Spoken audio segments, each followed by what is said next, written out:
नमस्कार दोस्तों, स्वागत है आप सभी का आपके अपने YouTube चैनल सिंपल मार्ग में। दोस्तों, अगर आप हमारे व्हाट्सएप ग्रुप को ज्वाइन करना चाहते हैं तो डिस्क्रिप्शन में उसका लिंक दिया है, वहां जाकर आप हमारे व्हाट्सएप ग्रुप को ज्वाइन कर सकते हैं, जहां पर आपको इसी तरह के ऑडियो वीडियो उपलब्ध कराए जाएंगे। नर्मदे हर।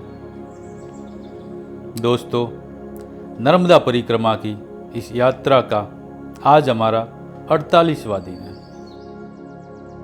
मंगलवार 20 फरवरी 2018 तराणिया से पीपरी, पीपरी से सीतावन, सीतावन से रतनपुर और रतनपुर से बावड़ीखेड़ा। सुबह करीब 6 बजे कुछ शोर से हमारी नींद खुली। बातों में पता चला कि रात्रि में शेर इस नदी पर आया था, जिसके शिकार का भी प्रयास ग्रामीणों द्वारा किया गया। इसी सारे घटनाक्रम में शायद किसी ग्रामीण की जान भी चली गई, क्योंकि दूसरे गांव से नदी पार करके मोटरसाइकिल से आते कुछ लोग, स्त्री और पुरुष, जोर जोर से विलाप करते हुए आ रहे थे। पर किसी के निधन के विषय में पूछना हमने उचित नहीं समझा, इसलिए हम इस बारे में मौन ही रहे। हमने नित्य कर्म के बाद कल शाम के ही हैंडपंप पर स्नान किया और फिर आकर स्कूल के उसी बरामदे में पूजा की। एक अर्थों में हमें भी आंतरिक खुशी थी कि हमने भी मैया की कृपा से जंगल सफारी का आनंद अनुभव कल रात्रि में यहाँ खुले में रुक कर ले लिया। सुबह हम 7:45 पर नित्य पूजा की समाप्ति पर कल की ही भांति पड़ोस का छोटा बालक चाय लेकर आया, जो सिर्फ मैंने पी। सारा काम कैसे घड़ी की सुइयों की भांति हो रहा था।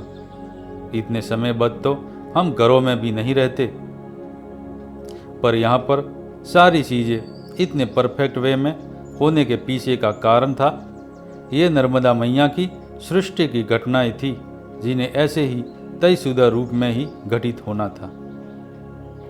हमने पीपरी की दिशा में सुबह 8 बजे सारा सामान समेटने के बाद बढ़ना प्रारंभ किया। अब मानो ये नदी ना हुई कोई सड़क हो गई।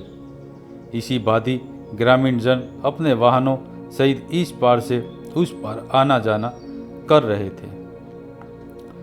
पास आने पर हमने देखा सीमेंट के बोरों में रेत भर भर कर नकली पुल का निर्माण किया गया है।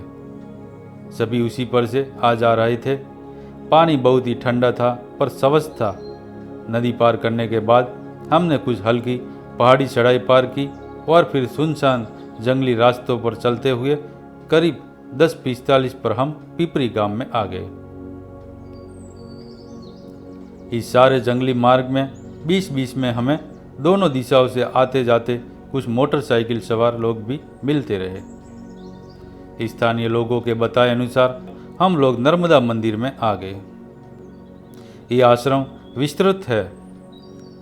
अभी भोजन बनने में समय है, इसलिए माताजी ने हमें स्नान पूजा आदि कर लेने हेतु कहा। हमने उन्हें बताया कि हम तो बिना स्नान पूजा के चलना प्रारंभ भी नहीं करते। फिर हम लोग पास बने मंदिर में दर्शन हेतु गए। ये मां नर्मदा का मंदिर था। मूर्ति जीवंत और बहुत ही सुंदर थी। दोपहर 11 बजे हमने गर्म भोजन प्रसाद पाया, रोटी, दाल और चावल। इसके बाद हमने थोड़ा आराम किया और फिर 11:45 पर आगे चलना शुरू किया। मार्ग में चलते हुए हमने सीतावन के मंदिरों के दर्शन किए। यहाँ कुछ उत्सव या विवाह की धूम है, इसलिए वहाँ पर भीड़ अधिक थी।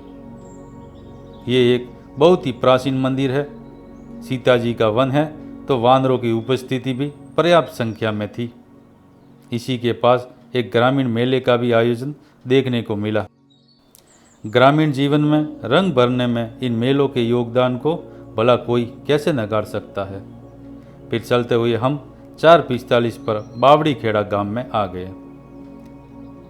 पीपरी से यहाँ तक हमें पक्की डामर की सड़क मिली, इसलिए यात्रा भी सुगम रही। पर सारा ही भाग उजाड़ और पहाड़ी घाटों का ही मार्ग था। बावड़ी खेड़ा गांव के एक छोटी सी दुकान से हमने पार्ले जी के बिस्किट खरीदे तथा आगे जयंती माता मंदिर की दूरी भी पता की। उन्होंने हमें बताया कि अब शाम होने को है और मंदिर की दूरी यहाँ से करीब 7-8 किलोमीटर है, अर्थात 2 घंटे तो आप बीच में फंस जाओगे। इसलिए यहीं इसी गांव में श्री हनुमान जी के मंदिर में रुक जाओ। अतः उनकी इस सलाह पर हम लोग पुनः करीब आधा किलोमीटर पीछे आ गए और हनुमान जी के मंदिर में पीपल के पेड़ के नीचे आसन लगाया। इस आश्रम के बाबा जी कहीं पास के किसी गांव में गए हुए थे, ऐसा हमें पड़ोस के घर से पता चला। अगर वो आ गए तो हमें अंदर कमरे में आसन लगाने को मिल सकता है, वरना यहीं पीपल के पेड़ के नीचे। हमने मंदिर और आसपास के आंगन की सफाई की और फिर स्नान के लिए सामने के हैंडपंप पर आ गए। स्नान के बाद हमने पीपल के पेड़ के नीचे ही संध्या की पूजा उपासना की और फिर श्री हनुमान जी के मंदिर में जाकर अगरबत्ती और दिया लगा। हमने मन बना लिया है कि आज रात्रि हम यही खुले में सोएंगे। तभी पास के किसी गांव में गए हुए बाबा जी लौट आए। उन्होंने आकर हमारा हाल चाल पूछा और हमारे लिए आश्रम के बाजू में बने किसी सरकारी भवन का एक कमरा खुलवा दिया। अब तक वहाँ के निवासरत परिवार का हमारे प्रति बहुत ही रुक्ष व्यवहार चल रहा था। रात्रि भोजन के विषय में पूछताछ कर बाबा जी ने हम दोनों के हिसाब से सदाव्रत हमें दिया।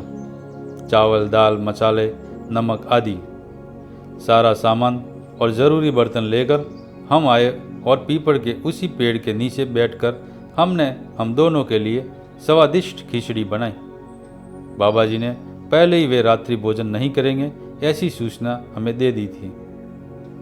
करीब 8 बजे तक हम भोजन के सारे प्रपंच से मुक्त हुए और बर्तन धोकर उन्हें वापस लौटा हम बाजू के हमारे किए आवंटित कक्ष में आ गए।